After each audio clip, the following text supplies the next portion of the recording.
Testing audio, Barry. Testing. Yeah, I hear you. Okay, cool. Well, how was your outing yesterday?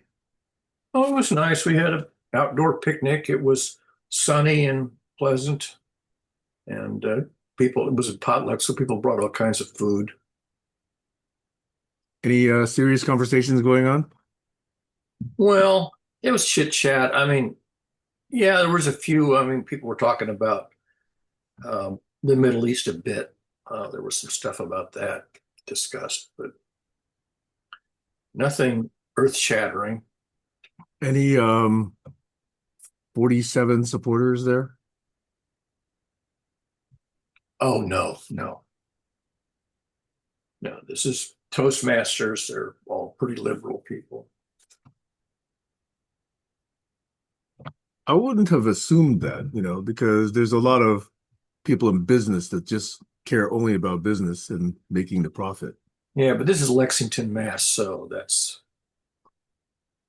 I mean Yeah. there are people there who are learning. There are people who's for whom English is their second language and they want to improve their English so they can improve their performance in the workplace, but Yep. that's not really By the what way, it kudos to Massachusetts. I saw something yesterday, which, if true, is laudable. It basically said that if considered as a nation, Massachusetts would have the second highest literacy rate in the entire world. Oh, it's probably right. I mean, we have more colleges within 50 miles of Boston than I think any other place on the planet. Yeah, I think that's true, but I think you achieve literacy way before college, right? Oh yeah. I mean, yeah, we have a good education system here, a good public education system. Yeah, I think, and because of all the universities, there's a lot of reading and writing and lecturing and yeah. books and stuff like that. So yeah, I can believe that we're high in literacy. I do sometimes wonder what if, because I actually did get accepted into both Cornell and MIT, but chose to stay on the West Coast. So I think life would have been a lot different had I gone to one of those two places. Probably, I mean, it's pretty clear that your college education does do a lot of shaping of your successive career path. Actually, I actually credit my high school almost as much as Stanford. So most people who hear me say that are surprised that I say that, but I really enjoyed my high school. Yeah, for me, college was much more important than high school. I mean, high school wasn't bad, but it wasn't the greatest. Well, your high school was what, in Omaha? Yeah.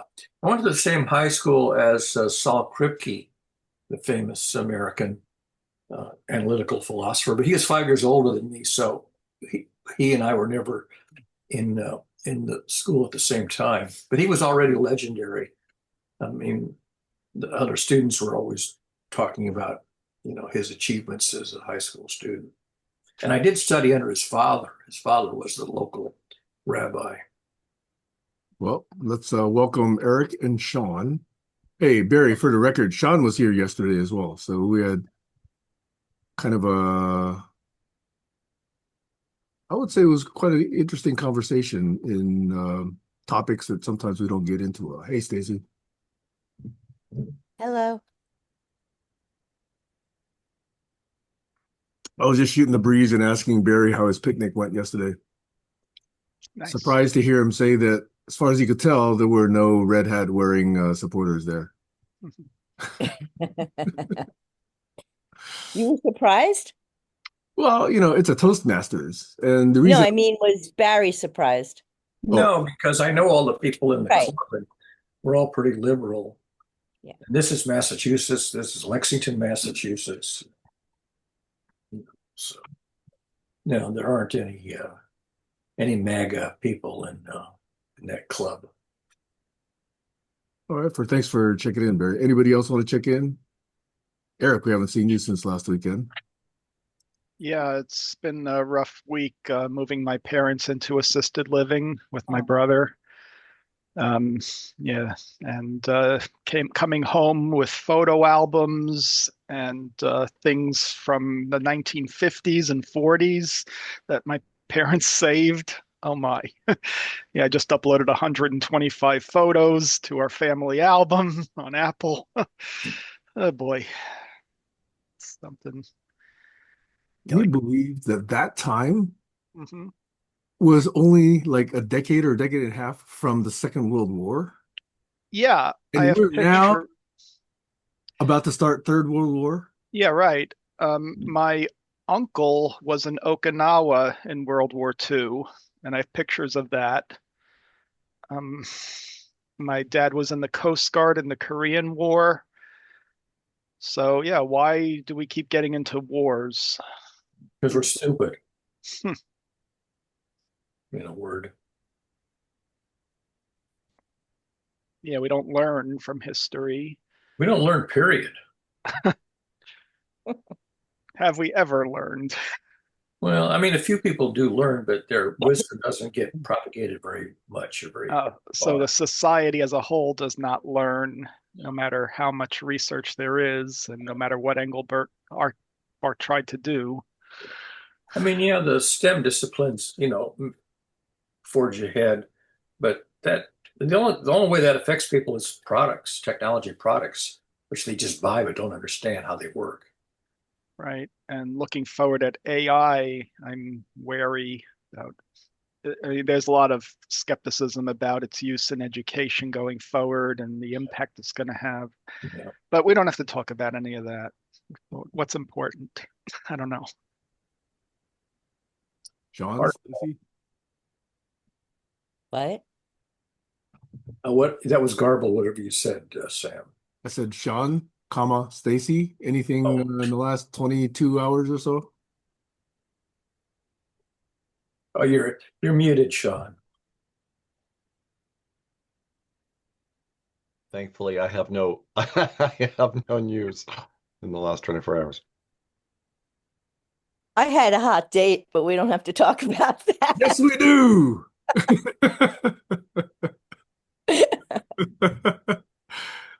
Sounds like it went well. It did. Will there be number two is the question. Yes. All right. Okay, well, let's see. I did come yesterday with a question. Oh, let me check in a bit. You guys know that I have normally three golden retrievers here, right? Yeah. Anyway, my daughter, who is done with finals, came yesterday to retrieve Helios, which is really her dog, but I've been dog sitting for her while she's been at college. So she now is in an apartment for the summer that allows dogs. So now I'm going to be down to two dogs here until the tail end of September, except for when I visit her. Anyway, so that was had to bid farewell to Helios for the summer. And actually, it affects the dogs. I'm surprised I how was much, going to say that. Yeah. yeah, I'm surprised how much the dogs miss each other when they see one of them missing for a day or more. I wonder how Helios is going to feel. It's going to be Yeah. worse for him. Well, actually, You may find him back. he is completely glommed onto my daughter. I mean, since Oh, he okay. was like minutes old, he's always been on my daughter's chest, body, legs, arms, head, whatever. Okay. I mean, they're like inseparable when she's not in college. Okay. So they're like tumors of each other. So I don't anticipate that he'll have any problem. Oh, good. Yeah. In fact, they have problem when they are apart from each other. Yeah. There's Kayla. Kayla's here. Hello, Kayla. Kayla, Hello, how's it? we're just doing some Hello. checks in. How was your 22 hours? You're what? 22 hours since the last time we've been here. I am so sorry. I just missed that. It could have been my connection. But can you repeat He yourself was again, Stacy? asking, he was asking how your last 22 hours have been since you've been here. Oh, okay. Did everybody check in? Some, Let's see. most. Barry went to a picnic, and I am down a dog for the summer. So Stacy went on a hot date last night. So Woo! That's all we've been hearing so far. And still waiting to hear from Sean and Eric. Eric, did I forget what you said? If so, I apologize. He moved his parents into, Ah, that's right. Assisted living. Yep. which is hard. Aw. Oh, yes, very hard. Yeah. And my update was merely that nothing much has happened in the last 22 hours, thankfully. That's why I forgot. It's easy to forget nothing, right? Or is it hard to forget nothing? I don't know which. Well, I remember nothing. Ay, ay, ay. Oh, we're trying to get more out of Stacy on her hot date, but I don't think that's coming. No, but Kayla will get a text. Yay! Actually, Kayla, at the moment, I was actually just sending her a picture. Ooh.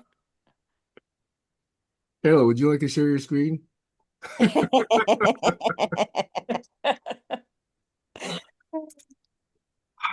So anyway, do we have a topic? Well, I had a question that I wanted to ask yesterday, but there was enough lively conversation that I decided to hold off yesterday. It's not a surprising one, but I think we took escalation to a whole different level. And I am just flabbergasted by how much this administration can get away with.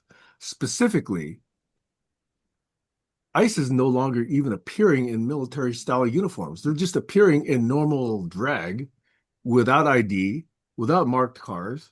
And to me, isn't that just tantamount to kidnapping? Why does this get The brown shirts. why does this get a pass? The one thing that I will say is one story I did see made me feel a little bit better about certain pockets of the US. And that is at an LA Dodgers game, ICE showed up to try and collect people. And the fans and the team refused them entry. Good. They had to leave without, doing quote unquote their job.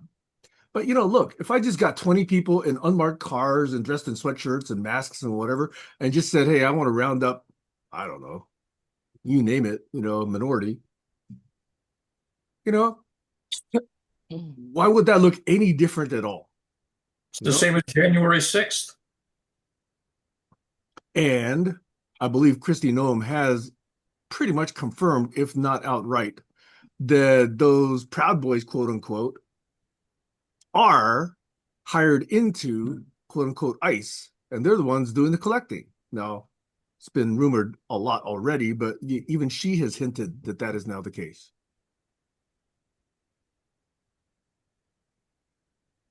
In the Dominican Republic, they were having a situation where the police were being lawless enough that, and extorting their customers and so on, that the civilians were starting to not stop for police unless they were in well observable urban areas and were putting signs on the backs of their cars and so on, saying "Will not stop for police." And there were even situations where yeah, there were people pretending to be police as well. And so this whole ICE situation is them behaving lawlessly and without identifying themselves, and in irregular garb and so on, basically is opening up a whole exciting new possibility of armed response to fake police behavior in the U.S. We haven't, I don't know that we've seen that yet, but that's a possible evolution. I heard a funny story that people are following the unmarked ICE cars, and when the ICE people go in, they tow away the ICE cars. There are tow companies that are standing by to do exactly that. Yeah, Oh, that's awesome. so evidently it's a true story. I've heard the story. I didn't independently I verify think that it. is awesome. That is really good. Yeah. Now, aren't there procedures that would have to be Oh. followed, like reading rights or I don't know. You would think, but ICE doesn't do it. They don't present warrants. They're not identified. You know, they're not following due process. Yeah, at least flash a badge and No, That that does does not not I don't happen. know. And also, the last war that I remember Congress declaring was Desert Shield in '91. I remember watching, yeah, the debates in Congress before we declared war. So And what's Colin happened? Powell compelling testimony about, their weapons, right? Well, that was Iraq. This is Oh. before, this is Kuwait. Um, yeah, the invasion of Kuwait in '91. That's what I remember seeing Congress getting involved in. Hmm. Hmm. Was that G.W. Bush presidency? I guess it was, wasn't Yeah, it? Bush won. Yeah, not G.W. Bush. Yeah, yeah, the first Bush. How can this thing not escalate? If we It drop will. these reactors, how can it not escalate? No, there'll be retaliation. Yes. It's pretty much a given.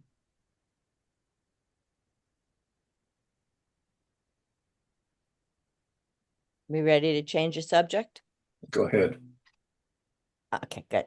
So yesterday we touched on words a little bit, and I just wanted to add, I used an example of how like if I say I'm just going to go run to the bathroom, I used an example how I can look at that word run and I can see about myself. Oh my goodness, I'm always rushing. Well, the other piece of it that I realized after I got off the call is that it's also an unconscious way for me to signal to the person how long they're going to be waiting. So, again, the focus of the conversation, or what I was trying to say, is how important words are and how we can use the word to really judge whether somebody's being accountable or not. And a word could be a great place to start conversation because it's like a neutral way of helping to get people to speak about themselves and their own connection to that word. So I just wanted to add the unconscious part, which is it's also I'm very particular with my words because I want to send as much information as possible out in that one little bubble of a word.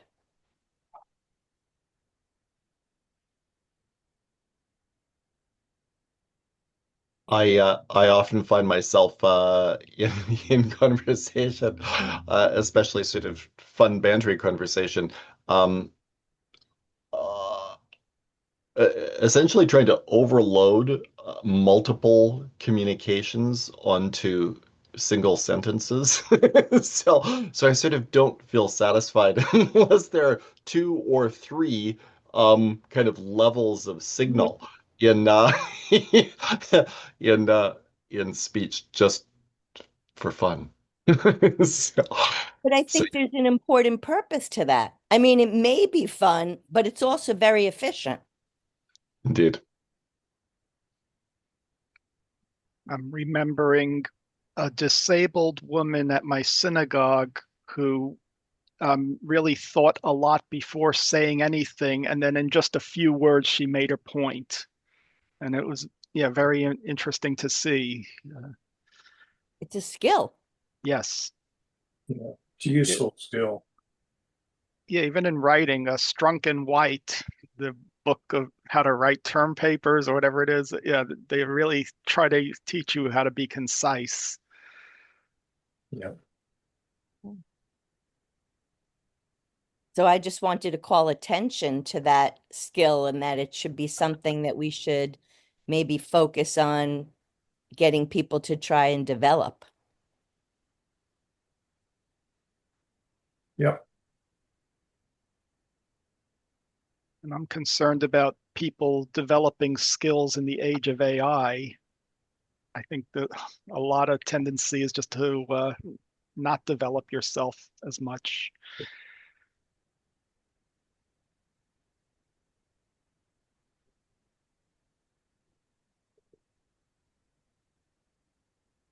Yeah. Yeah. True poetry is a exemplary of parsimonious use of language.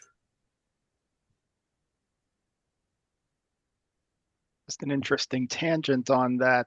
I was in a Hebrew class yesterday, and we're reading the Psalms in Hebrew, and the conjugations are weird in the biblical Hebrew language. And just looking at a Psalm of David, yeah, he's being poetic. And even though you try to parse the nouns, verbs, and prepositions, there's a poetry about it as well. Yeah. Poetry doesn't translate often. Right. Almost by intent. Mhm. Well, by intent. Poetry takes advantage of the features of a given language, which may not map to other languages so well. Now, on Thursday's OGM call, Jerry had someone read Langston Hughes' America Again poem, where he says, but I am not I never had these rights. That was very powerful to hear. You know what, Eric? Yeah. I didn't say this on the call, and it's a great poem, but the whole time I was thinking, I am a woman everywhere and nowhere. Mm. You don't feel like you were being seen? No, no, I Uh, wasn't speaking for me. Like Langston Hughes is talking about all these groups right. that didn't relate to him. And I was thinking the only thing that was missing in that whole poem was women. Yeah, you're right. If a woman had written a poem like that, um, yeah, could you see it? What might say if the same sentiments by a woman?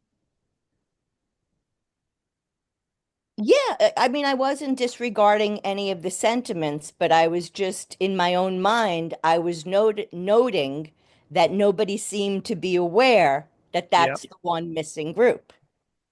And yet we are everywhere. Yep. You know, while you say that, Stacy, I also think that that particular asymmetry is what I get a sense of when people start and continue talking so much about transgenderism and their rights.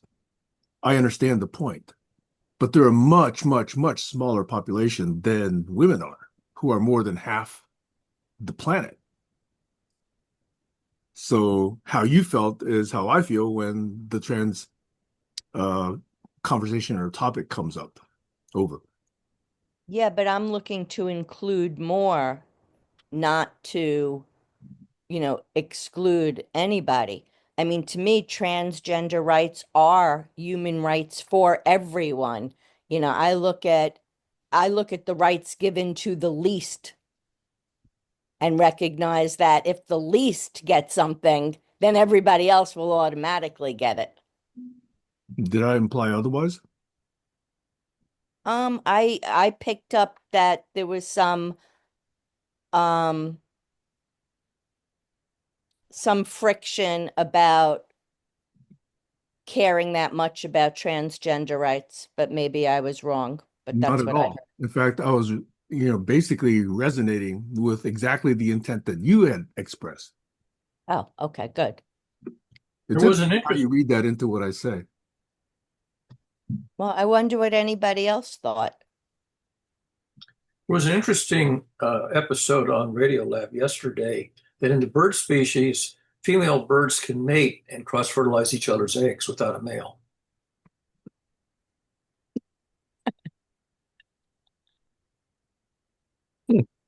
And the male fish, they just do their thing and swim away. But what I want to touch on, um, my mom grew up in the 40s and 50s and stayed in a traditional home role, raising kids. But on the side, she learned things on her own. She was always reading And my brother and I found a whole bunch of notes that she took, mostly about medical things that she was interested in. And just seeing that, yeah, that mind, that drive, that even though she felt it was more important to raise the kids and take care of us, she still had that active mind. And the society, like, she did work as a secretary before she got married. So it's just a different perspective of the changes over time. Just throwing that out for discussion. Like it's like wasted talent. I was listening to there's this podcast where the guy interviews his mother, and they were just talking about how the 50s were built upon the backs of like women as indentured servants almost. Like if it wasn't for that free labor of the woman staying home and taking care of everything, so much couldn't have been accomplished. And then I had the displeasure to watch a short clip with Charlie Kirk, who I don't know how I could last for more than 5 minutes listening to him, but how he talks about like just how like men are being attacked. Like we need to protect men's rights. And I'm just like, ugh, like how do these people even get a platform? First Amendment. Yeah, but that there's so many insecure men that have to blame, women in the workforce for their failure. Scapegoating is pretty commonplace in our culture. Yes, that's the issue.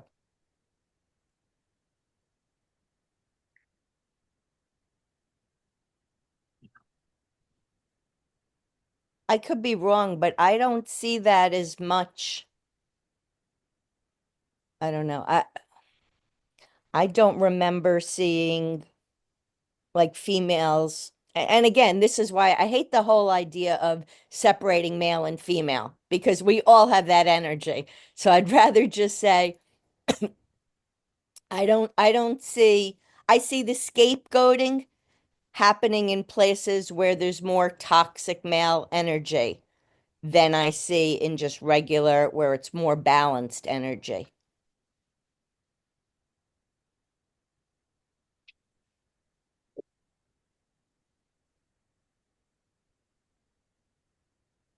Again, I think accountability is what brought me to words in the first place. Because I think if we could all learn to at least have some sort of pressure to be accountable for what we say and what we do, it could help a little bit instead of, somebody like Charlie Kirk looking to blame someone else. Because it's always about blaming somebody else and not about what our part is.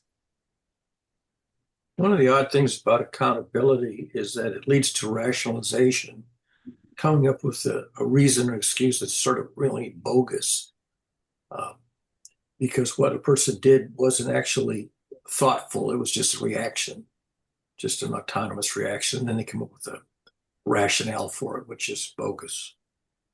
Well, that's why groups work so well too.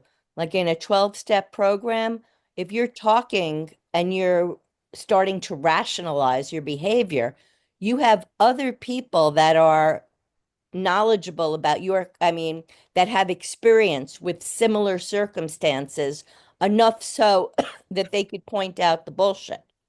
Yeah. So can we create a 12-step group for government?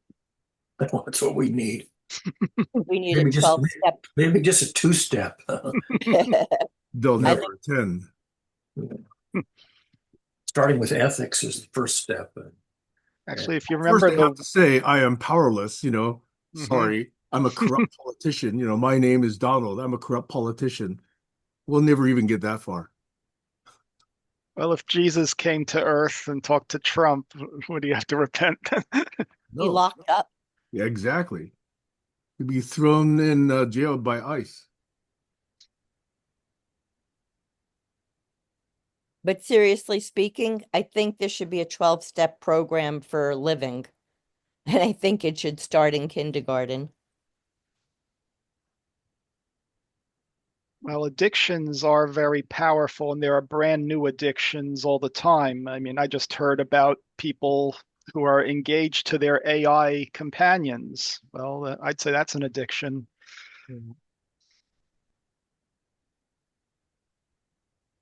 As long as there's a void, there's always going to be an addiction to fill it. Yeah, that's what it is. It's filling that hole. Yeah.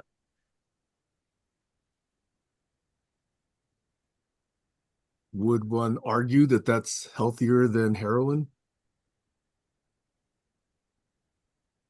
Well, there are mild addictions and really problematic ones, I suppose, pathological addictions. I'd rather be addicted to, um, playing crossword puzzles than addicted to what's that one, that ketamine or whatever it is. Ketamine? Ketamine? Yeah.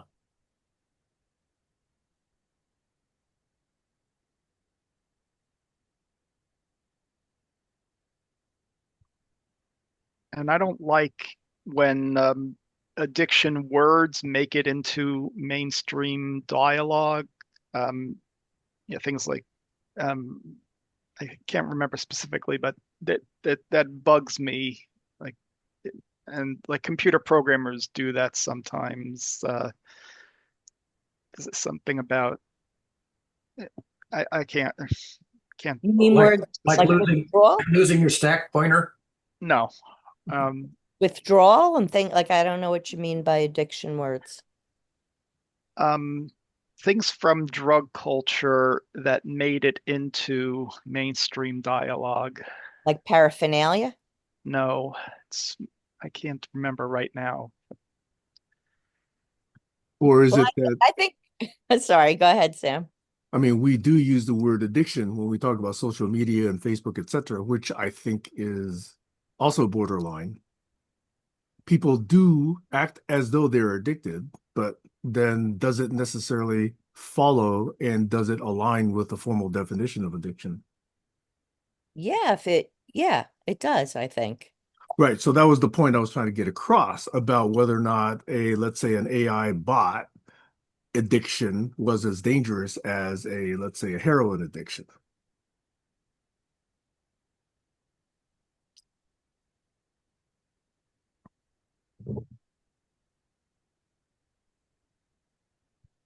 Well, like for a teenager getting addicted to computer stuff and ignoring the rest of life, that's the problem they're going to have to face. I mean, the thing with addiction, people have to eventually face the problems somehow. Something will trigger that awareness or some intervention will happen. So I'm sure I'm going to get corrected for this, but I thought part of the definition of addiction was it had to have deleterious effects on your life. So if some kid is really enamored with PCs and, creating these builds and learning a lot from it, is that truly an addiction? If he's not developing socially, then yeah, it could be. Well, suppose he's developing slowly, and then once this skill set becomes developed, he starts selling these things and starts learning how to talk to people, sell these machines and negotiate, et cetera, et cetera. See, everybody's pace is different. So, Right. But you're focusing on financial success. Is he happy? Does he feel like he has friends? Does he feel loved? Does he feel valued? Not just does he make a big, salary. well, that was just one example. I mean, there are a lot of these kids that actually get together with other kids to do these builds and share designs and share these 3D blueprints. Then that's not an addiction. That's a But passion. that's a So that's my collaboration. point. That's my point. You'd have to characterize their effects on the rest of life. And so just saying that somebody does XYZ with high passion is not enough to call that an addiction, is what the No. point I was trying to make. Yeah, no, agreed. I thought of something that you'll be interested in. And I have to I'll see if I can find the link. They've been there was a story that I posted on the OGM thread about young people protesting through robo-blocks.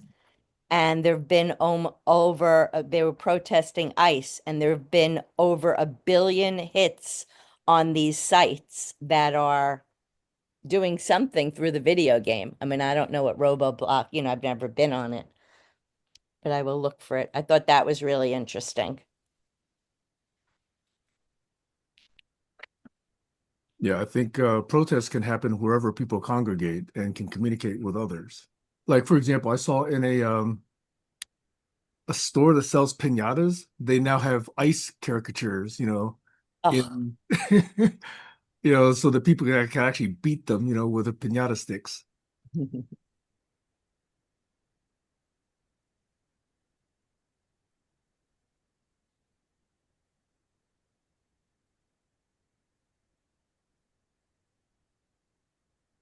But I thought the point about addiction that Eric, you were bringing up was that word addiction is being too freely used in normal discourse. Was that your point? Yeah, like an example might be the word fix used in advertising.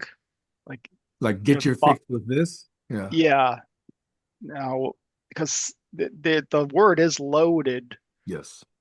and I don't like seeing that if people don't understand the real meaning of it. And yeah, If the slogan "Get your kicks on Route 66" would get your fix on Route 66, would it have changed the effectiveness of the slogan? Y'all, we got to talk about oh, Van Alpha sorry, resisting the sorry, fascists. sorry.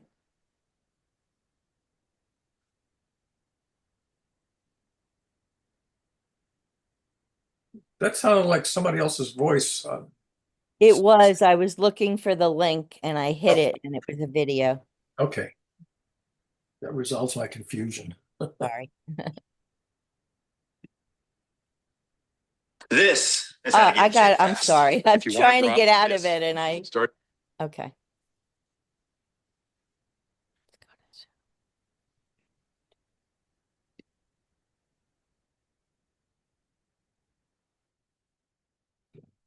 But yeah, getting a fix, I suppose, is slightly pejorative, or maybe more than slightly pejorative. and I'm also bugged by bad grammar, making it into the mainstream. Yeah.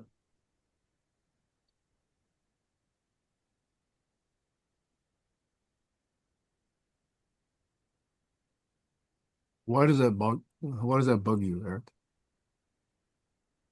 I grew up where I learned in school proper grammar, and just seeing society changing to something that it feels like it's a lower standard, it just hits it's like a slap in the face to me. Well, it disrupts the parsing of a sentence. Yeah, I'm used to a different style of listening, and here it's like, okay, I got to stop and think of what's this new way of talking. So, two questions. Is that not similar to the way the Brits feel about American English? Number one. And two, Ebonics. Remember that? Yeah, Yeah. Yeah. sure. So I there's think it's evolution. different than British. I mean, I don't know too much of the history of the British language versus when the English American language came out. Um, Maybe there were similar parallels, but I mean, Ebonics, it's also, yeah, if I don't understand Ebonics, it's like, okay, how am I supposed to translate and understand? Or is it just a way of me distancing myself from someone I could have been closer with? Ebonics is a classic example when somebody comes to your house and asks for somebody, and the answer is in Ebonics, he be gone, or he be gone, or he be gone. Same three words, but the whichever one you accent completely changes the meaning. So language definitely can put barriers between people. Yeah. So Even like people talking in their native language privately in a group where other people can hear them, it feels like exclusionary. yeah. I think what Sam may have been pointing to, which I would have said, but I was muted, I didn't realize, is that there's a certain amount of privilege there. And maybe Sam didn't mean it, but I'll say it. There's a certain amount of privilege with not accepting that other kind of grammar. Well, yeah, I mean, that was kind of the notion I wanted to bring up when I talk about British English. Yeah. But then the other aspect of it has a flavor of when in Rome, right? So if you walk into a crowd and the common vernacular is Ebonics, or you walk into a different crowd and the common vernacular is, I don't know, Southern drawl, you know, then how much of it is uh, when in Rome or when in the South or when in Compton? Um, But that's who is telling me that this is the new standard? It's like, okay, this just emerged, and now how do I know that I have to now learn this in order to communicate? And at first, yeah, first of it, hearing it, it's a shock, and then how do I parse it in my mind, and or do I just want to distance myself from it? That's my default. Remember on Airplane, the jive talking? yes. Barbara Billingsley That was the talks. scene. That was it. Mhm. And now you Yes. got vibe coding. Where'd that come from?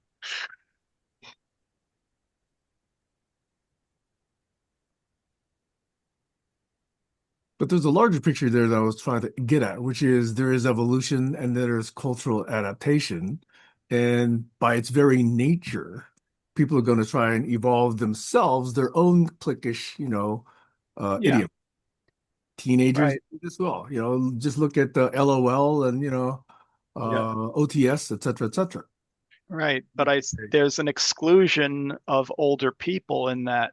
And if you're Very not, clearly. yeah, very clearly. So if I'm not willing to invest the time to figure it out, I mean, I could get a sense of it, but also not being able to read faces or emotions well, that's a disadvantage I have. Remember in the 90s, the teenagers used the word foofy and it had half a dozen different meanings. Hey, Something spoofy. I was once out with a beautiful friend, and these guys walked by and said, fat ass. And we like they meant PHAT. That was a shocker. Oh, yeah.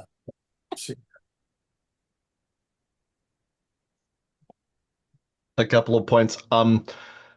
There's the term, what is it, code switching for this notion of moving between uh, Dialects. styles of speech and I guess cultural contexts and the comedy duo Key and Peele um, are really quite funny. Both of these guys I think are they're black and they have white moms and so they, they're very, very, very well practiced at playing in that space. And one of the skits is what is it? One of them being who is it? Obama, and Obama is involved Oh, in yeah. some official context, where he's greeting various people, and so with the white folks, he's being formal and speaking the Queen's English, the King's English, and with blacks, he's doing this whole jive thing that's really quite funny. There's an Um, extra interpreter really standing behind him. Yes. Oh, well, and there's that one too. Yeah, yeah. There's there's Obama speaking again very formally, but he's got a what is it, anger translator, Oh, yeah. who is yeah, basically speaking Ebonics. Well, is he speaking Ebonics? Like perhaps, but at least he's being very frank and unpacking the um, the fist in the velvet glove that Obama's formal speech is containing. So,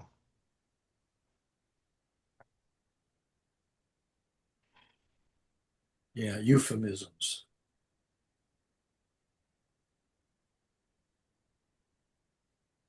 Just another historical example. Like later today, I'll be playing some songs from George Gershwin, like from Porgy and Bess, and the language used in the lyrics, it would not be politically correct today. Yes, you is my woman. Hmm. is you is, yeah. Yeah, and there's plenty of examples if you just go back a few decades, things you wouldn't say anymore.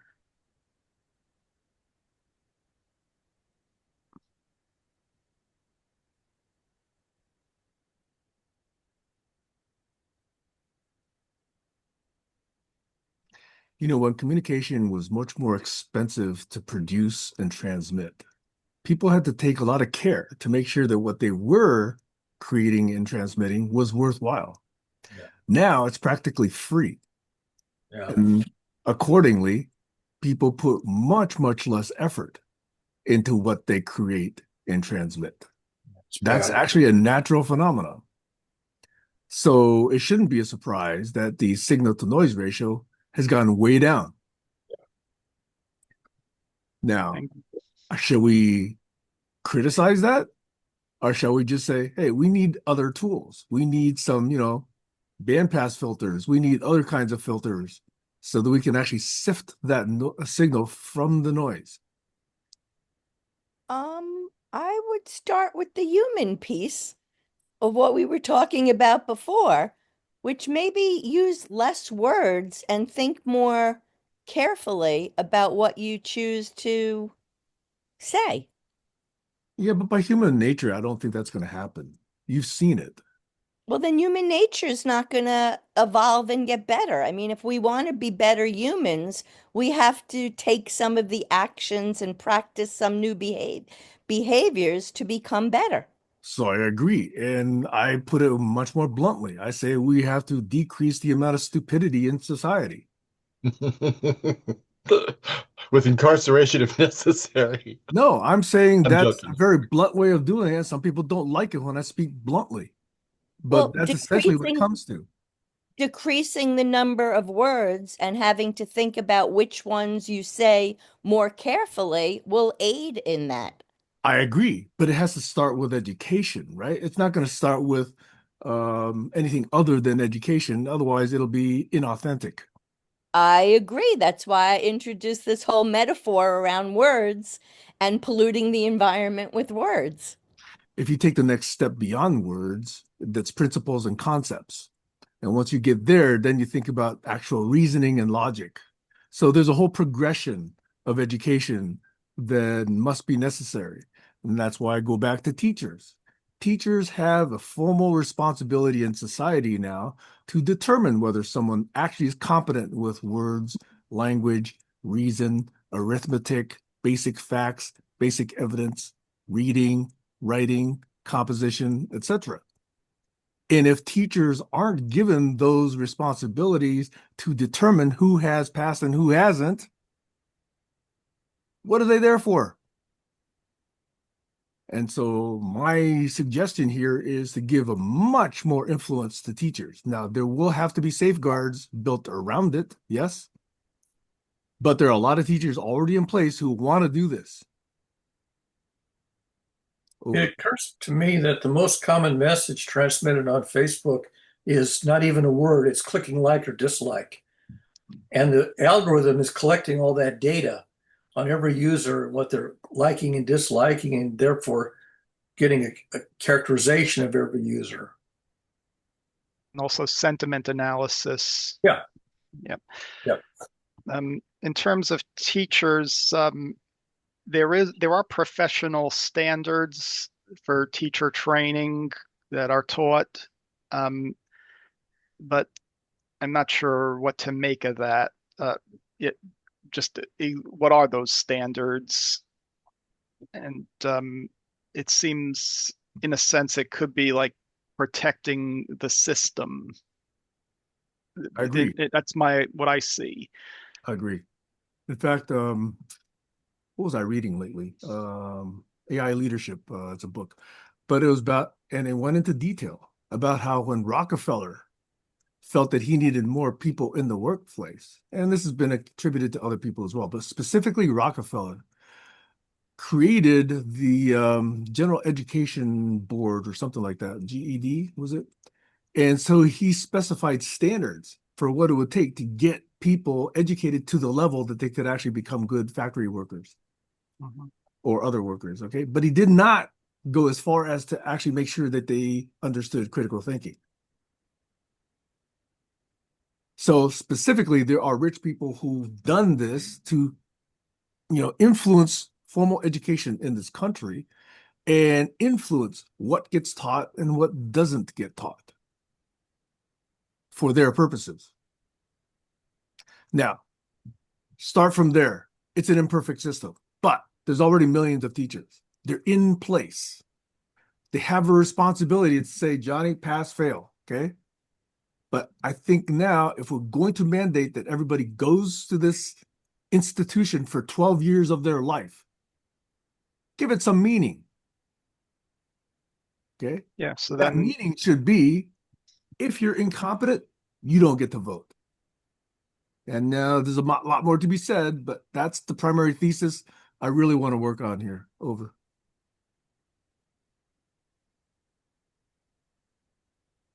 so I'd say it's up to local communities through the school boards to make sure that those standards get enforced. Yep. It's a Um, start. It's a start. yep. The other thought I was having is, you have all these language translation apps on your phone. Well, how about translating from like a 12-year-old to my age, or my age to a 12-year-old with AI?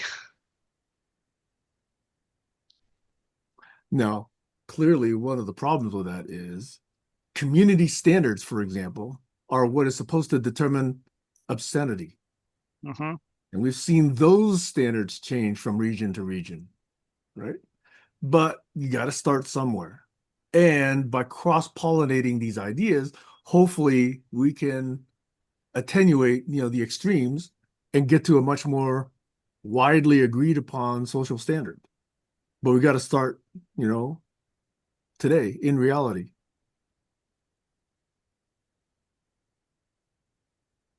I'll throw it out there. Okay. You got to understand basic language. You got to understand basic reasoning. You got to understand basic science. You got to understand basic compassion. You got to understand basic social structures like the Constitution. You got to understand, basic budgeting, like city planning. You got to understand, flow of things like water, waste, air, health, drugs, whatever. Okay.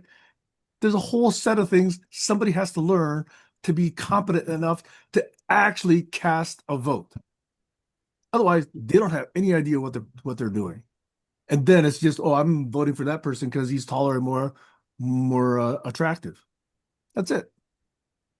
So I'll start with those basic skills. Over. Yeah, a good teacher will create practical examples and projects for the kids that engage them. Yep. Yeah, like something with budgeting for a project in the class setting. I mean, Yeah. people don't even understand when Musk is off by 3 or 4 zeros and how much he's going to cut in efficiency. They don't have any sense of whether or not he's done a job or not. You know? And by people, I mean even people in Congress.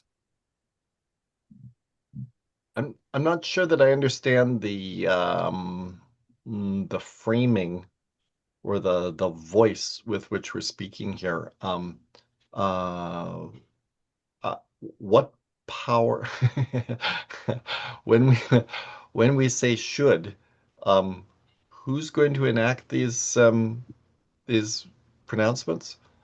We the How people. is that going to happen? We the Um, people. The only thing we should do is eliminate the word should from the English language. I disagree. I'm just not quite understand. Uh, it's it's my sense that there isn't really huge amount of point in talking about things that, for myself, that I can't do. So I'm unclear on how any of us or we can enforce any of the shoulds that are being voiced. I think we've had this conversation before. Yes, it comes up a lot. Shalt and shalt not. Okay, Thou let me shalt, stand thou down. shalt. Well, it it, I'll it stand. just renders the conversation sort of void if it doesn't have if it doesn't relate to the actionable. It's a Yeah. matter of how big you think. Shakespeare put it this way, Well, or taboo or not taboo? That is the question. if you're going to talk about should, then I think there has to be some identification of how um, in Who said, reality, who says or else perhaps another conversation ought to happen. Exactly. But until we It is have connected vision, the how is almost to irrelevant.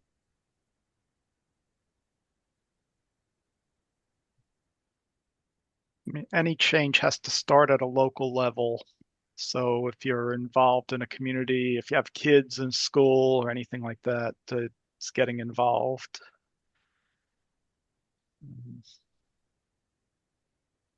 I guess part of what informs my remarks is the overwhelming appreciation for the what I refer to as what is it, the world problematique, where the world problematique is that set of wicked problems that beyond being wicked in and of themselves work together in some sort of dark synergy to protect one another from resolution or solution. And as a consequence, we've got this ginormous logjam of in effect unfixables, um, because these unfixables are guarded, abetted by other unfixables. Um, gridlock of dysfunctionality? yeah, Yeah. There's a lot of so dysfunctionality in our culture. yeah. Anyway, I think it's a misconception that we talk here and we act here. We don't actually act here, okay? We talk here, but we act elsewhere, the other 166 hours of the week. And so don't disregard that. Each of us has agency over what we do with our time and energy and decision making. The point here is, can we actually pollinate each other's thinking and explore disagreements and possibly refine them and get to mutual understanding, which can then influence the other 166 hours of the week. So just want to make sure that's on the record. Over. There's been a lot of discussion in the public media on agency and free will and whether it even exists at all. Yeah, you sent that video by Sabine. Yeah, that was the most recent Yeah, that was funny. take on that. Yeah. The philosophers can't agree, although the neuroscientists and the physicists are beginning to believe that free will is mostly an illusion, if not entirely so. So that's a reductionist point of view. It is. Yeah. But we But there feel does like seem to we be have. some merit to it. Like, do LLMs have free will? I mean, they've got a fixed probability set and then they roll random numbers. Is that free will? But we feel like we have it. Absolutely. We feel like we're choosing our paths. LLMs don't feel anything. Yeah. Lady or the Tiger, you randomly choose. You roll the dice, cast lots. And if you're casting lots on equally plausible options, is that free will? It feels like free will, but you're just casting lots. So it's not. That's the argument. The argument is if you're casting lots, then it's not free will. Because when LLMs cast lots, you don't call that free will. And what you just said about numbers and probabilities, that would lead to not being free will, correct? Correct. Correct. It's just random whether you choose when you're on the knife edge and you decide to go one way or the other. It's not really a decision because the definition of a knife edge is you don't have a preference. So you pick one at random. I always say free will within boundaries. Yeah, well, that's what's his name? The varieties of free will worth wanting. Forget his name now. But I don't understand why always one has to be picked. Like even in college, I remember like the nature nurture question. And I remember thinking how ridiculous. It's obviously both. Oh yeah. But the case of Buridan's ass, it's a classical story. The donkey is halfway between water and food, and it's equally thirsty, equally hungry, and it can't make up its mind, so it just stands there. How do you get off the dime? You pick one at random, and you go have one first and then the other, but it doesn't matter which way you do it. Soup. Soup. Yeah. So the point is that there are times when you have to roll the dice. If you play rock scissors paper, the optimal strategy is purely random. Purely random. A lot of games, purely random is the best strategy, which means you don't have free will. You're not making a choice, you're letting the dice make the choice for you.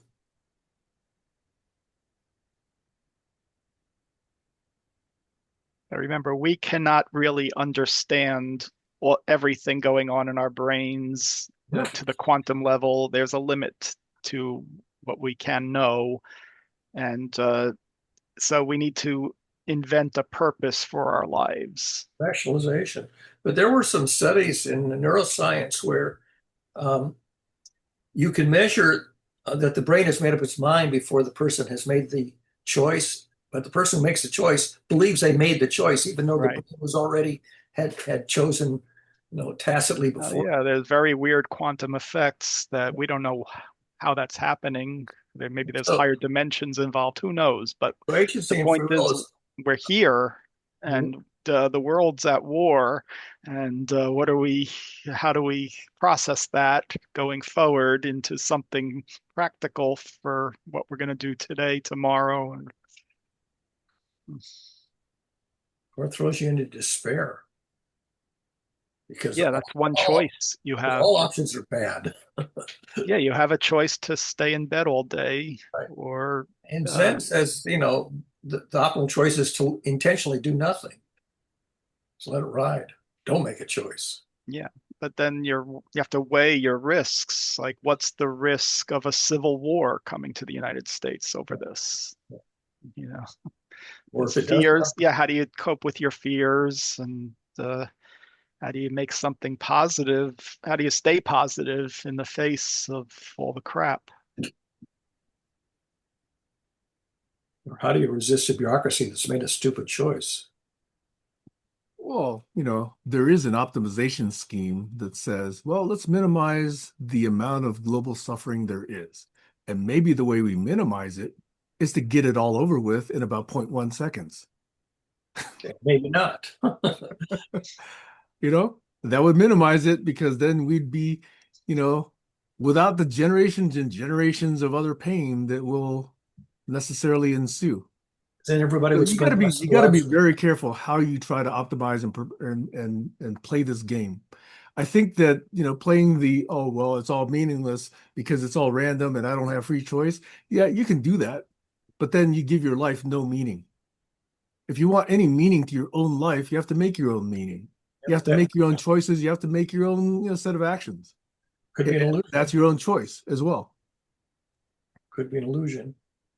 It doesn't matter if it's an illusion. If you yourself are taking that action, it doesn't matter if it's an illusion. I mean, 10 billion years from now, it's not going to matter at all whether any of us do X or Y, Yeah, so why bother?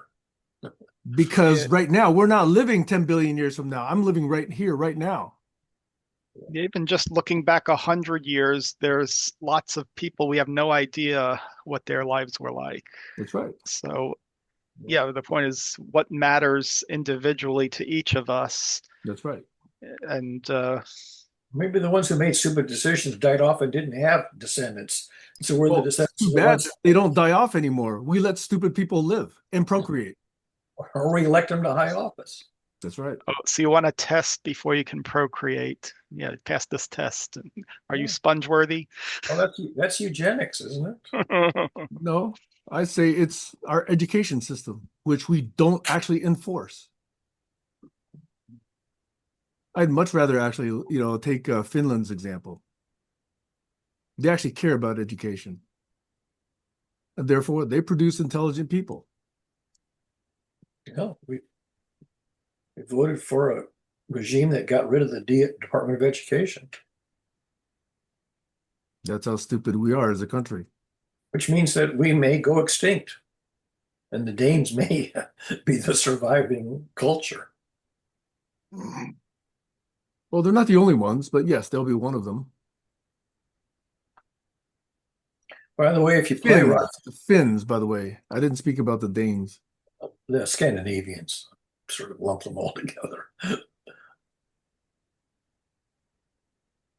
By the way, if you play rock, scissors, paper, not purely randomly, then your bias can be discerned, and then the other guys can beat you systematically. Depends on how well you read the other person as well. Well, that's the point. The point is that if you're good at stats, good at taking statistics, you can find the odds and outwit them. I found it interesting to learn that the AI reasoning models are trained on the towers of Hanoi and simple puzzles. Yeah. They don't do puzzles. They don't do logic puzzles very well yet, although they could. But Yeah, They it's are just learning. the pure LLMs don't. it's just that's the method of reinforcement learning that they're giving for reasoning. Yeah. It's Well, just weird. LLMs, by the way, Barry, are no longer the predominant paradigm. There's one that's developed since then called LCMs. So rather than large language models, these are trying to become large concept models. Yeah, and then they're getting out of just a purely random word generation into some deep reasoning Yeah, logic. right. Chained reasoning, which is a natural evolution of what computers will do. Yeah, and they can reason beyond anything that's in literature.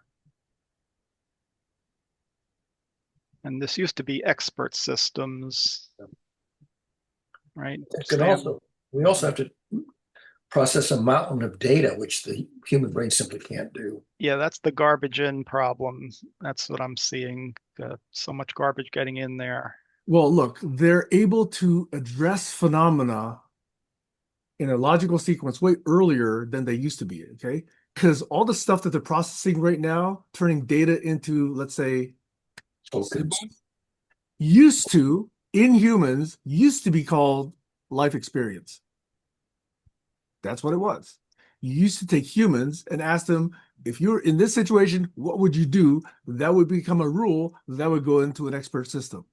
Yeah, Mhm. that's just the weight. That's just the weights of your neural network. Because you can actually have the system look at all of this data, and rather than the human interpreting that into rules, now the system is doing that. So it's a natural evolution. The weights are called proclivities. Have a tendency to go this way rather than that way. I think they're more associations rather than proclivities. Yeah. But if somebody knows your proclivity, they can use that against you. If they're an opponent.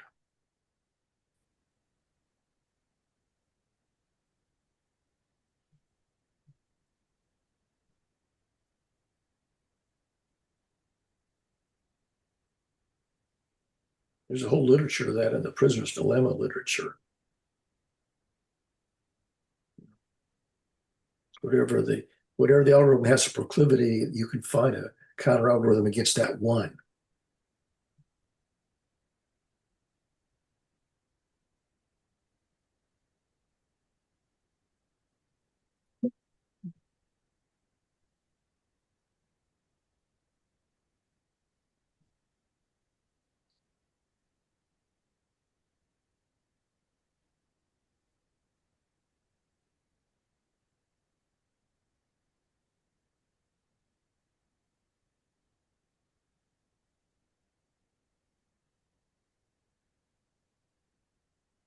Yeah. What you come down with is that dominance, it ends up being cyclical. So it's not truly dominance, it's just the illusion of it.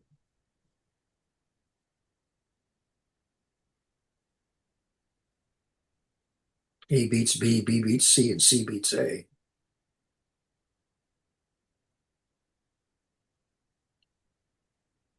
Yep. Bye, Kayla. Have a good day. Hmm.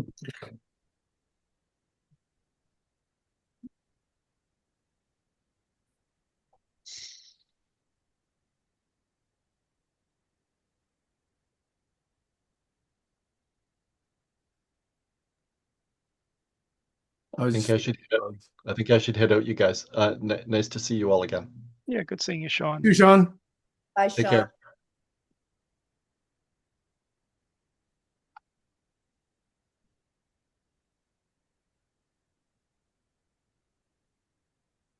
So I feel like when major world events happen, like last night, we all get into a sense of yeah, refocus. Or at first, like you can get glued to the news, and there's a certain processing I think that each of us is going through. Like I remember feeling after 9/11, okay, I got to learn as much of what's going on as possible and try to analyze it. And you get stuck in a cycle. I think we could easily get into stuck with current events now, unless we, yeah, But they're wringing your hands. The yeah, question is, should we do otherwise? we should try to break out of a loop if we're getting stuck in a loop. Yeah. And what does that breakout look like? Make good art. Well, that's great. Yeah, I'll be playing music later. Um, Make yeah, good art is how you get out of the loop. You take yeah. the loop and you turn it into a piece of art. Hmm. A Mobius, H Mobius loop. Um, So, yeah, Eric, do you yeah. think you could find the secret chord that David played? David from the Bible. I know what frequency he used. What? 444, according to the guy who created whole tones. Is that A? Yeah, A is but using 444 instead of 440. Slightly higher tuned day. Yep, A sharp? not No, exactly no, A no, not sharp. quite. Yeah. Thank you. Hmm? Yeah, I think his name was Michael Tyrrell, and his book goes into his research and how he came across that. Uh, yeah, that's an interesting theory. I mean, there is something about frequency affecting the body, and he's saying these natural frequencies correspond to chakras. I don't know how much I can. I know from experience that when I listen to that music, it does have some kind of effect on me that it it's hard to explain, Hmm. but it does have an effect. Oh, absolutely. Mhm. Especially if you're a sensitive person. Oh, I'm highly sensitive. Yeah. Yeah, me too. Music has a big effect. Hmm.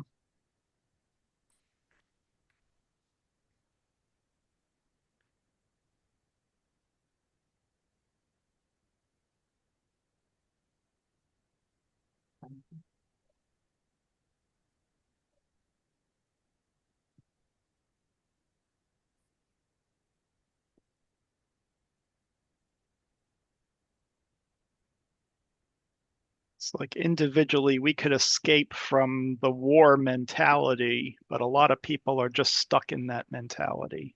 Yeah. Yeah. Escapism and news junkie. Hmm.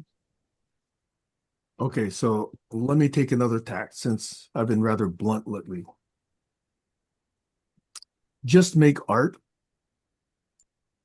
to me, also sounds privileged. It is privilege. Make good art was the privilege of the artist. Those people don't make good art. Yeah, some people have survival on their minds and they can't just say, "Oh, I'm gonna go, fiddle while while Rome burns." Sorry, I munged that. While Gaza burns, or while Iran's nuclear reactors burn. So to me, just saying just make good art.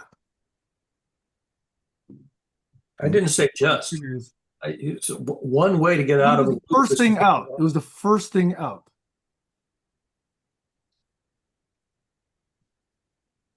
Eric said, what else can you do? And Barry Exactly. provided that one make good other art. thing. That's one of the things you can do. Not the only thing you can do, is one of the things you can do to get out of the loop. Mhm. I think going inward is valuable, like drawing on whatever spiritual strength you can find, and then Yeah. interpreting that and picking a different path. Analyze the recursion. If you're in recursion, come up with a mathematical model of the recursion, and then decide how you break the recursion. If it's a bottomless recursion, that's hell. Hell is a bottomless recursion. That's the old metaphor. And hell and heaven is recursion that converges to um, a limit. I don't have those associations. That's why I nominated them, so you could have them. Because, basically plateauing, to me, that sounds like hell. That sounds like 3 degrees Kelvin. I don't follow that, but Life is more if you study dynamic. recursion, if you study recursion in mathematics, you say, what are the classical metaphors for recursion that are convergent and non-convergent? And the classical metaphors are heaven and hell. That's what Because they're people used not to the call only them. ones, Barry. No, they're classical. Classical. But they're still not the Classical. only ones. Those are still Classical doesn't mean only, it means classical. Why does it bother you? Because you take a word that I said and you redefine it to be something I didn't say. I Because didn't it's the say first only, I thing out didn't of your say mouth just. when I ask a question. Sorry? It's the first thing you say when I ask a question. Yeah, because it's classical. I mean, the only thing, it's just the first thing that comes to mind is the classical. And then you say, well, then, what else can you do besides classical? Make good art. Come up with something creative.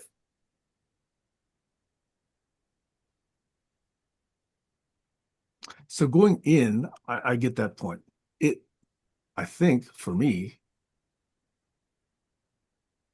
naturally expresses itself in some outward behavior, some outward action, whether it's protests, whether it's art, whether it's assassination, whether it's a book, whether it's a blog, whether it's a video, whether it's a interview. There's a way that one can actually be in the world different after one has gone internal or as one goes internal. Yeah, it's Creativity. a process, and you're Yes. discerning something as a result. You're giving yourself the time Yes.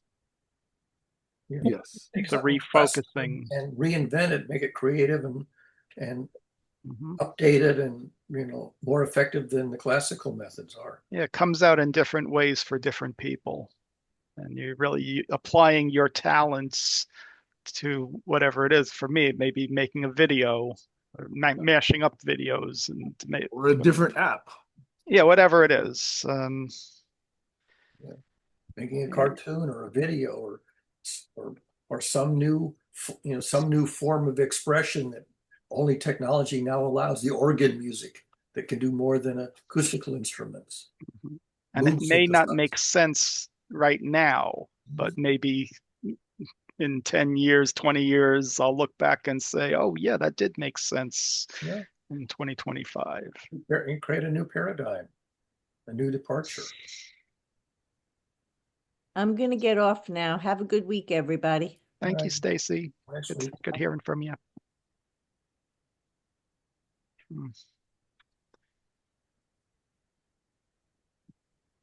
I think I'm driving people away.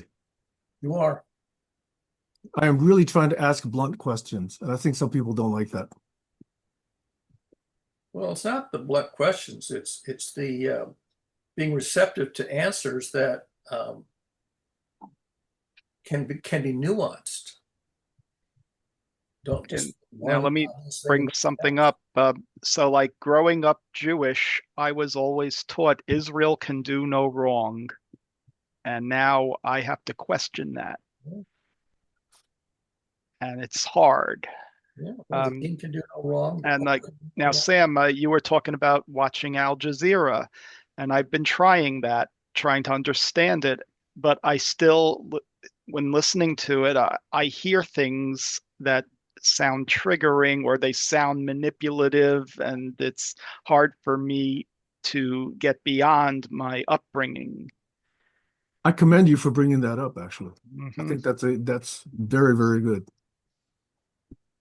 Somebody once said that it's good to listen to, sources from the right as well. So I've been trying to watch more Fox News, by the way. Hmm. Barry.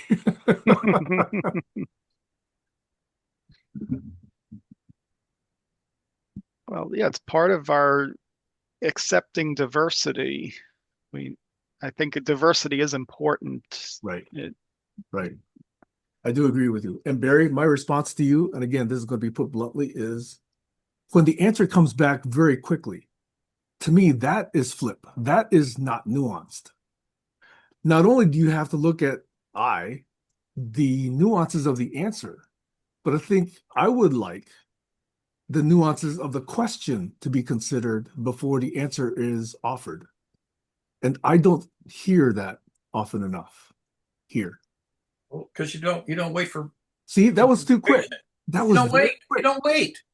You're No, too you quick. didn't You're wait. too quick. You're too quick to push back instead of waiting for people to develop their thoughts. Barry, you answered before I was even done. I know, because I'm imitating you, and you don't like it. When I No, imitate I you, you do don't like listen. it. So don't imitate. So don't do that. Who's getting upset?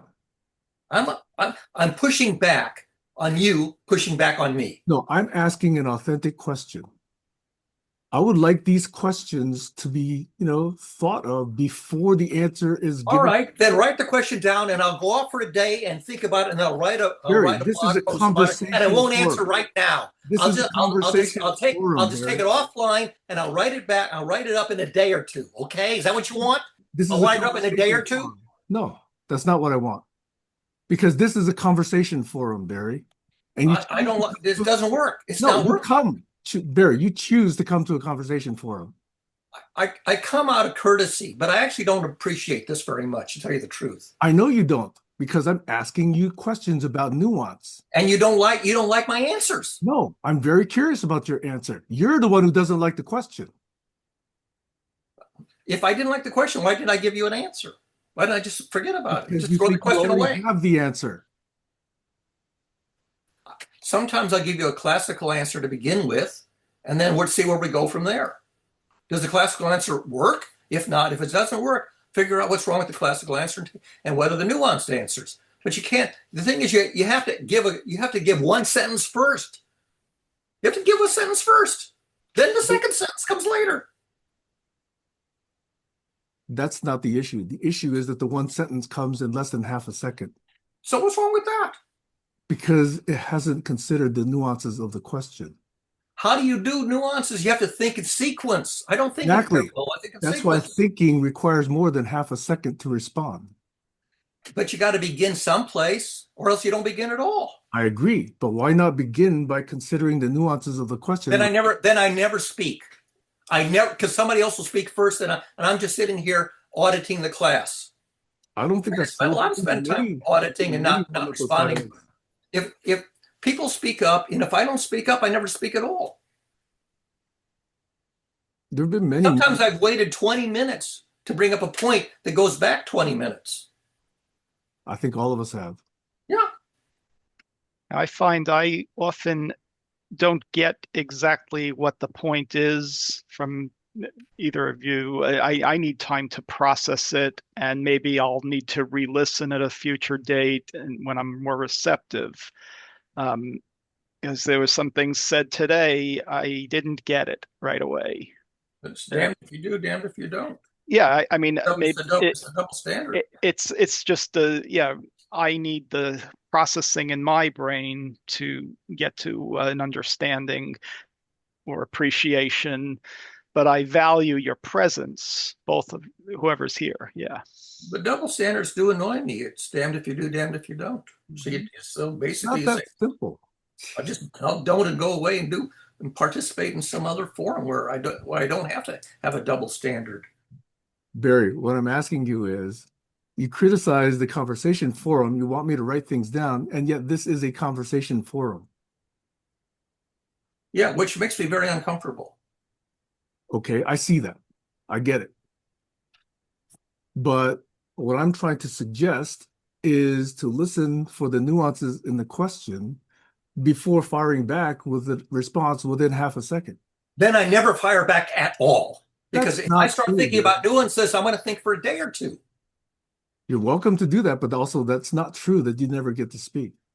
Well, not true. But the thing is that if nobody speaks at all, if you ask a question and there's silence for like 10 seconds, then I'll nominate something to start. But it doesn't mean I'm done. It just means I'm nominating something to keep the conversation. See, that's the problem with conversation. You can't have these very long, pregnant pauses. Actually, I welcome those. That suggests to me that people are actually thinking. Well, if I'm thinking that I'm going to go off and get away from the input, because I can't be thinking while input's coming in.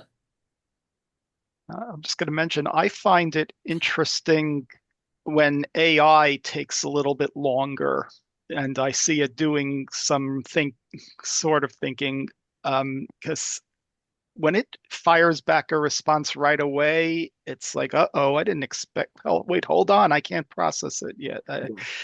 There's something jarring about AI immediately responding. And that's probably, I'm attributing some human qualities to a machine. Yeah. Yeah, because like I'm really being deliberate in my prompts. Yes. Hey, sorry, Kayla. I was just in the middle of exploring a question with Barry. No worries. Where's Stacy? She just had to go. Yeah, I think I drove her away as I drove Sean away as well. He's probably got Oh, to get ready for another hot date. they both had to leave? I didn't even Yeah. notice. Yeah. They didn't necessarily say why they had to leave, only that they had to leave. Oh. I have to sign off, but hopefully I'll be, well, that was you. Yeah. I just had to go to the bathroom. So maybe she had to run to the bathroom. I don't know. Who knows? And I'm taking accountability for it. I know that I've been asking much more blunt questions in much less politically correct language. And you like arguments. There's No, evidence. no, I like mutual understanding, but I don't like to pussyfoot around political correct terms. You use the word it can be argued. And I read that as that you like to get into arguments. Wait, when did I use the word can be argued? Earlier in the session. Go back. Let's bring up the transcript. It's in there. Because I remember listening to you say I know sometimes I do say it is arguable that, or Yeah. arguably that, something Yeah. like that. I do say that, yes. But that meant that it is open for consideration in a conversation. That's what argument means. Yeah. Remember, David Hume said the truth evolves from friends arguing honestly, or words to that effect. Yeah, but arguing honestly isn't a very commonplace phenomenon. Well, People that's tend what to I'm take trying to position. do, and a lot of people can't stand it. I wrote a blog about bailing out of the argument culture. I don't like the argument. Which is fine. That's going and sitting by the sidelines. Or doing something creative. Or doing something else. Yes, that's perfectly fine as well. But don't just say, hey, I opt out because I don't want to talk to you. That's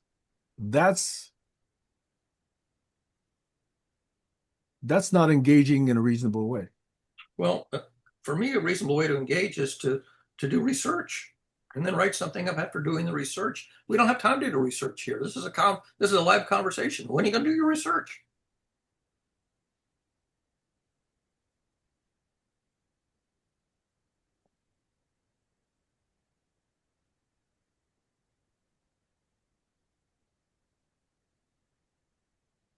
So if, let's say in the Middle East, parties cannot actually argue bluntly, they start bombing each other. That's pretty blunt. No, it's gone beyond argument at that point. The Well, arguments failed. Yes, that's what but has happened. The yeah, argument has failed because one or other parties or both don't think there's a way to continue belligerent. in There was, conversation. Yeah, they'll go back to their own groups and then they'll be in their own bubbles and then they'll throw bombs at each other. there's a distinction between negotiation and argument. Negotiations can go on for a long time. Arguments basically tend to be heated and end abruptly without resolution. Yeah, well, the negotiations failed because they, Or it hasn't concluded yet, which could be a very long time. well, and each side, if you look at it, they could make valid points Yeah. about why Look, they walked away. And yeah, look at fundamental physics. People have been negotiating between GR and QM and other things and they've been debating and discussing and researching, and you can't negotiate to a theory. And they haven't found it. They haven't created a theory that, resolves everything. so does God play dice or not? Uh, That's a question. And general relativity. I think, I mean, yeah, we talked about randomness earlier. So is God throwing the dice? in a sense, yeah, but dice is sort of that's a very crude metaphor. Yeah, of course. It basically is chaos is a tiny perturbation makes a huge difference in the outcome. And that's an observable phenomenon. Literally, that's what rolling dice is, a tiny perturbation, and how you toss them determines how they land. And you can't predict it except watch the evolution step by step.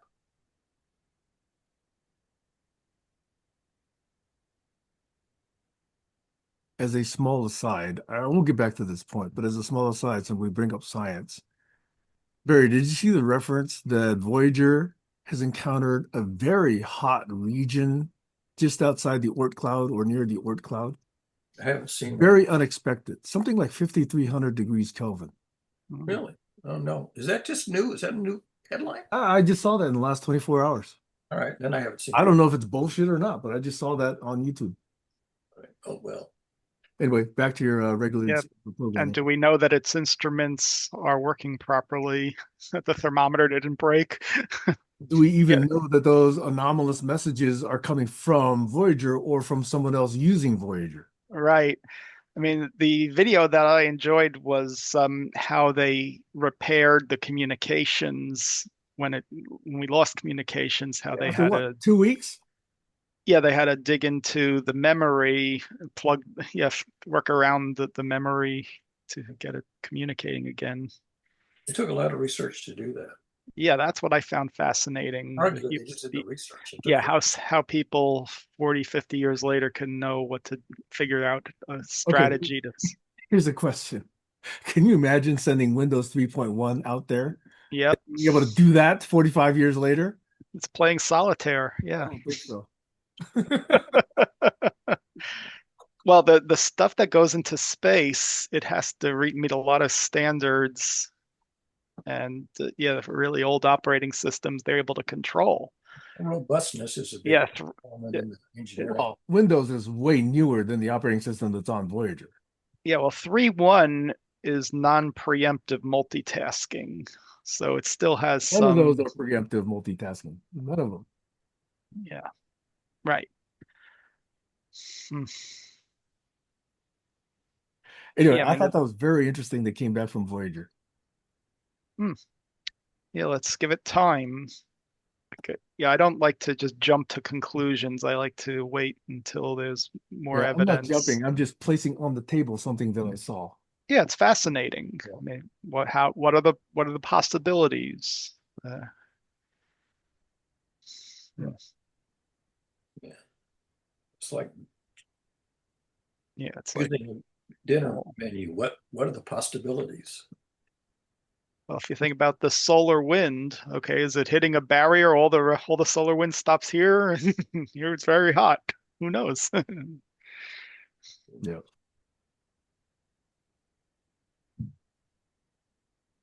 Yep. Yeah, let's stay curious. Keep that curiosity. Anyway, the latest thrust I'm on is to really bring back teachers as a major influence in society. They have been completely undervalued. They have been ignored. They have been powerless. They've been not well compensated. And they're kind of treated by most of the US as just glorified babysitters. Yeah. Whereas they could have a much more significant role in society. And had we appreciated them and given them that power that they rightfully are in the right position to exercise, we wouldn't have near the level of stupidity we have today in our country. So I see that as major initiative that I would like to model and hopefully bring to reality. Now, have you explored alternative methods of education?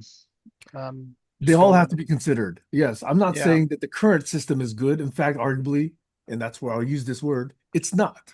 Okay. But we have to start there as a starting point because we have millions of people already in position to decide whether you, Sam, do you understand the Constitution? Yes or no? And I have to answer, 5 to 10 questions, and they'll say no or yes. That ought to apply to everyone. And that's only one example. I mean, there is a systems theory that you could look at this problem with, um, the dynamics that are holding the current system in place versus the experiments in alternative education, the impact of technology on education. Yeah, there is a way to get to a Kumu map. Okay, so since I'm engaging in my fantasies now, let me also say, suppose in each of the 12 years that one is mandated by the government to attend school, let's suppose that once I go through college or go through high school, because only grades 1 through 12 are mandatory, right? All the other ones are not. Well, let's suppose that each of those teachers, or let's see, there's multiple teachers in 9 through 10, whatever, okay? But each of those grades, let's suppose you paid a tax of 1% of your income once you actually get jobs to each of those teachers at that grade level. So if I was making 100K, suppose, 1,000 goes to my first grade teacher, 1,000 goes to my second grade teacher, 1,000 goes to my third grade teacher, et cetera, et cetera, et cetera. And that 1,000 in 12th grade gets split among the six teachers that I had in 12th grade. Would that not motivate teachers to actually do a good job? It's a pension. And look at how many students they graduate, if they've been working for 20 years, right? Well, you got to look at the present value of those future payments. Bingo, bingo.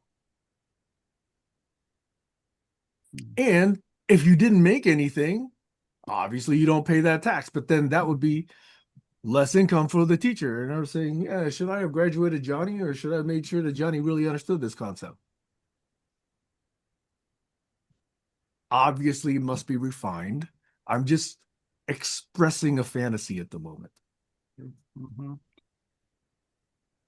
But you're defining the reward in terms of future earnings, assuming that that's what is needed, that people need to, the students need to earn high No, salaries. I'm saying that's Yeah, what people recognize today. If yeah. we What actually will it had be? multiple bottom line assessment, okay, then maybe that would be, equally as valuable. I could stand up, or Barry could stand up in front of his Toastmasters class Mhm. and remember his first grade teacher, his second grade teacher, his third grade teacher, his fourth grade teacher. Look at the notoriety these people would have and the stature within the community Yep. that these I people. would say if you can show that the students are doing work that benefits the planet, Exactly. yeah, things like that, other considerations than just money. Exactly. You need a profile to follow. That's right. Yeah, it's an experiment following through. Yep. Yeah, seeing where's the it's all about incentives. If people have the right incentives, they'll do the right work. Now, I do think that teachers are very well-meaning today. They're not going for that, They're stuck in impossible roles. yes, that's right. But wouldn't this make it much more interesting for teachers? Wouldn't it make teachers much more interesting in society?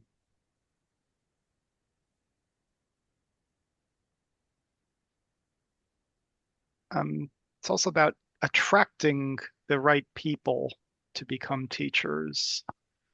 It's not just the ones you have now. It's Right, exactly. yeah, if you can disincentive the kind who are too lazy or are Yeah, getting right. yeah, just in there for their tenure. Because right now you get a lot of smart people that go into Wall Street, right? Because they want to make a lot of money. They're capitalists. They grew up in a capitalist society. Suppose you got these smart people who really want to make kids smarter. So you Mhm. get Tesla teaching you, Einstein teaching you, versus the woman who really hated math and much prefers to teach clay pottery. Nothing against clay pottery, okay? Right. I think it's fascinating. I would love to take science from Carl Sagan. Oh yeah. Well, you could watch his videos. Yeah. I do. You could read his books. He wrote a lot of books. I Yeah. attended one live lecture from Carl Sagan. Wow. That was memorable Hmm. at Pope Troy Hall at University of New Mexico in Albuquerque, New Mexico. It's burned into my brain. Yep. He shows me went through the Fermi paradox. He did the billions and billions lecture. Hmm. Yeah, and like I found a bunch of lectures by Richard Hamming online, and I was listening to them over time, and that was impressive to me. I don't know that person. I probably should. Richard, the Hamming Oh, window. the Hamming code. That one? Yeah. Yeah, yeah, Yeah, error correction codes. right, Yep. right, right, right, right.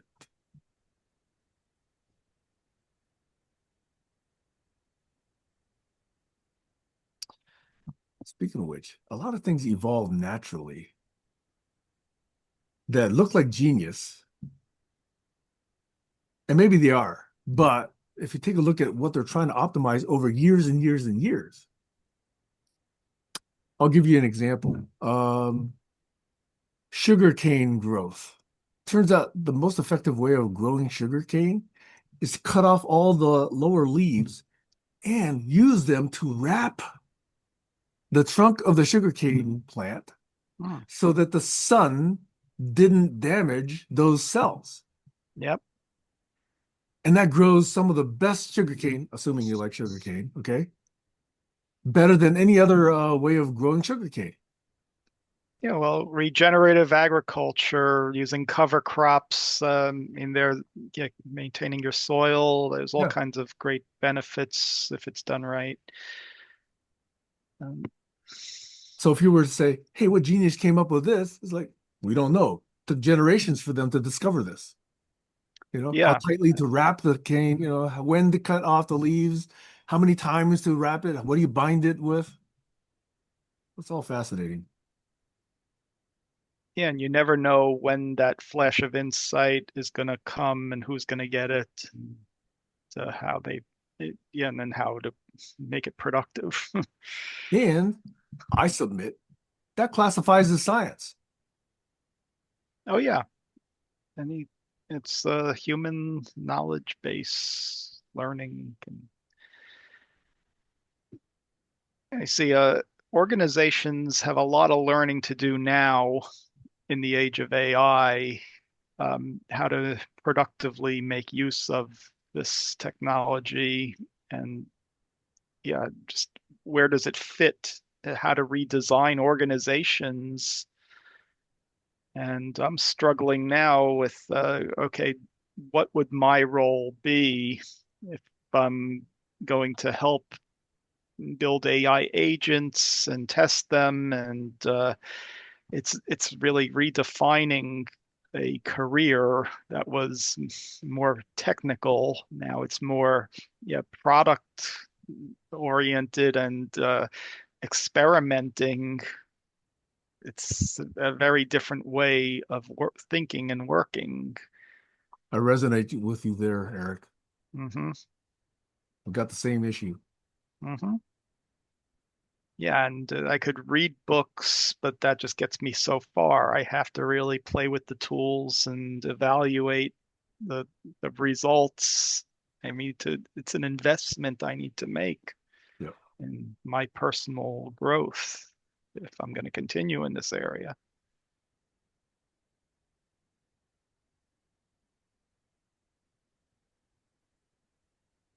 It's kind of interesting to me that YouTube doesn't push AI YouTube videos to me as much as it used to 4, 5, 6 months ago. It used to just every other video used to be Manus, Perplexity, Claude, Sonnet, blah blah blah Yeah, blah. I think their algorithms are broken. Yeah. But now you know what it's pushing at me? What? Probably because of what I click on. Option chain investment videos. How to do Yeah, spreads, how to do calendars, how to do that. nice. Yeah, the AI doesn't really make sense anymore. I have to seek out my own and make my own playlists and download what I want to watch so I don't get ads on them. I have to admit, I do enjoy this one new category of videos that have been pushed everywhere, and that's baby tigers. I love Nice. baby tiger videos. Cool. And little cats, right? Yeah, but little cats meaning like they're probably like 20 pounds and about this Right. big, and they're eating probably like, 5 pounds of meat a day, Yep. Mm. but they're cuter than hell. As long as they're not chasing you, they're cute. I just hope they're not all computer generated. Hmm. Yeah, how do we know? It's harder and harder to tell these days. It is. Yeah. I would say 2, 3 months ago, it was easy to tell AI generated videos and art. Now it's getting much, much better. I've been impressed with Notebook LM generating podcasts. Just to throw it some text and you get a 20-minute podcast you could listen to on anywhere. Yeah. Yeah. Yeah. Anyway, I'm a little bit disappointed that the topic of ICE kidnapping didn't get more airplay because I think that's a level of criminality that I think is I don't see why more people are not upset about this. People may not be seeing what you're looking at. What The I'm looking audience. at are videos of ICE chasing people down the sidewalk Mhm. and people who are actually videoing this thing. It's clear that the people have no identification, no insignia, no authority. They're not presenting warrants. They're not even saying, stop, we're ICE. No, they just chase people down, cuff them, drag them into these unmarked vehicles. To me, that's kidnapping. And why are people not more upset about this?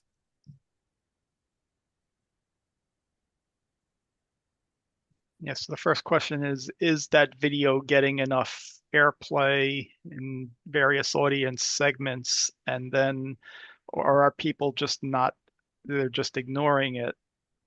Yeah, because, I haven't seen videos that what you're saying.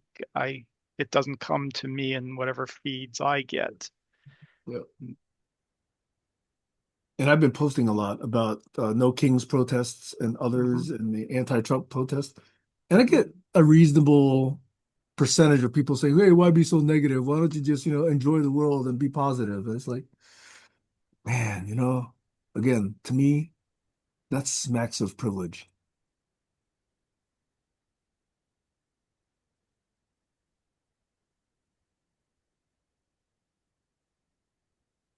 It's a sensitive topic that for people who are responding that way. You're stepping on toes. Hmm. I know that. And I'm tired of being politically correct. I'm tired of pussyfooting around these words. I'm tired of trying to put these in polite language.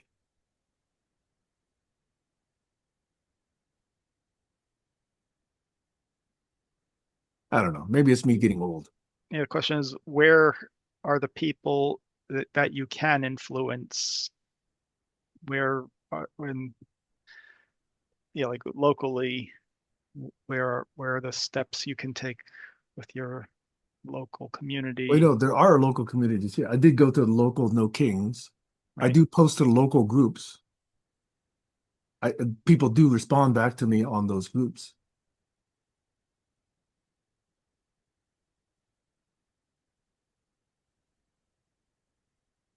It takes for ideas to penetrate the void and to get around and lead to something. Yeah, there's got to be something sticky, and until it gets legs, it's a process, and you got to just keep plugging away at it. Yeah, you never know when you're the hummingbird that actually gonna tip the scales. Hmm.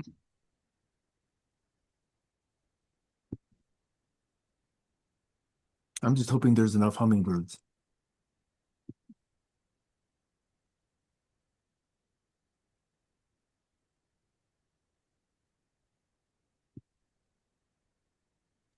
Well, to be a little bit more positive, there are some amazing deals to be had in Tuscany, Italy. You'd be amazed at what you can buy between 100,000 and $200,000 US in Italy. I'm remembering a Seinfeld episode about that. I mean, it was a very popular movie. How many guys saw Under the Tuscan Sun? That movie? I don't No? remember it. No. Kayla, did you see that? That was one of the movies that really kind of like, Yes. do you remember all those scenes of Tuscany? The surroundings, the beautiful views? Yes. I remember that. Man, It's one of my favorite chick flicks. it's one of my favorite flicks, chick flick or not. You know? So yeah, I think by looking at these real estate listings, they're looking at Umbria, they're looking at Abruzzo, they're looking at Tuscany, and I'm saying, man, why not? And most of these places are renovated buildings from like 1000, or 1200 or 1600. And they're just like, renovated internally, but the exterior is all this ancient brick.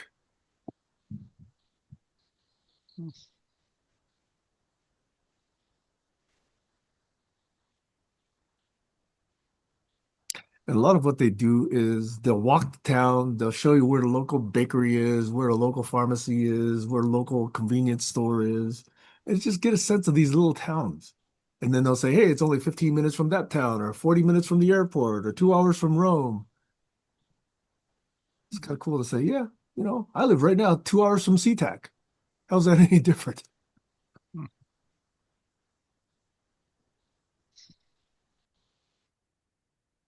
And on the other side of the world, you'd be amazed what you can buy for that similar budget in Thailand.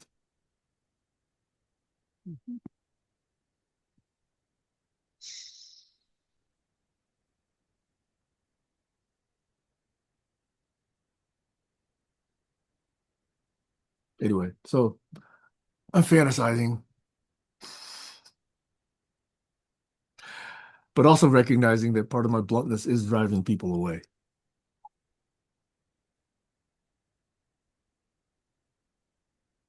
So I gotta know when to shut up.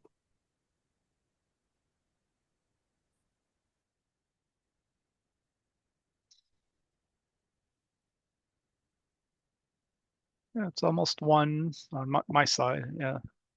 So it's good talking to all you. Yep. Have a Eric, good one. always good to see you. Thanks for joining us whenever you can. Sure. Barry, same to you. I appreciate your participation, even though sometimes it may not feel like it to you.